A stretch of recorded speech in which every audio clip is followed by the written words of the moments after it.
All right, so jumping into chapter 9 material, we're talking about corporate mergers, and we already have a lot of this definition stuff from doing our reading quizzes and stuff like that, but let's just go ahead and get it in our notes, just the highlights, right? So a merger is a business term when two formerly separate entities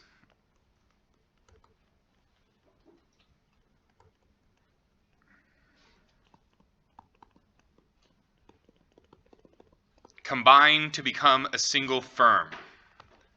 When two become one. Old song.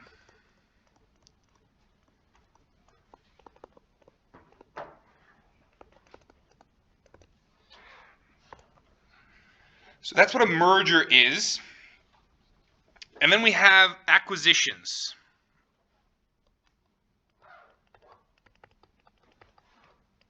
Acquisition is just a fancy business term to talk about when one firm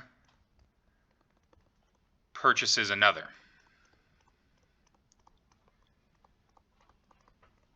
The other thing that we have that you'll probably start to see in the news is the situation of a reverse acquisition.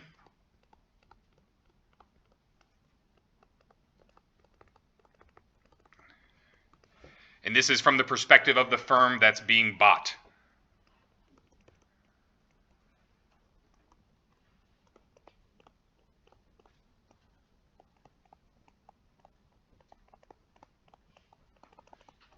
Reverse acquisitions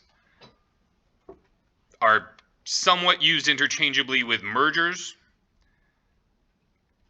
But really, all of these just mean that two firms are going to combine and become one.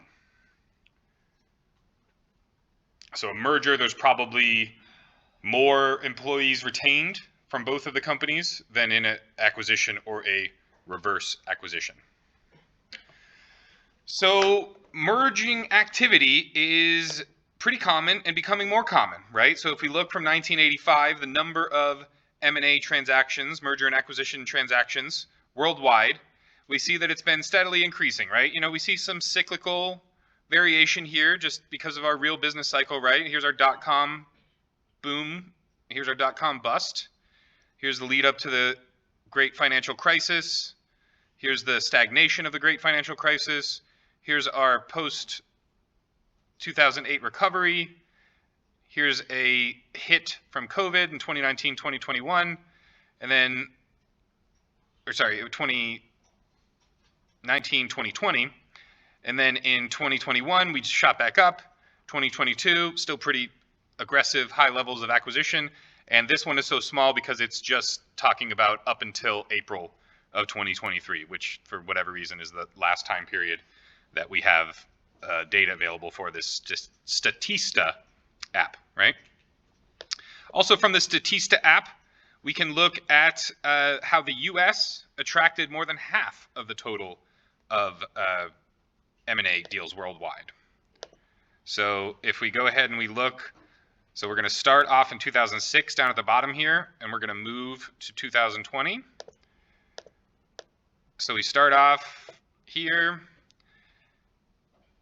and we see that, you know, the US is consistently not just the largest, but has more than half of the total value of all M&A deals worldwide.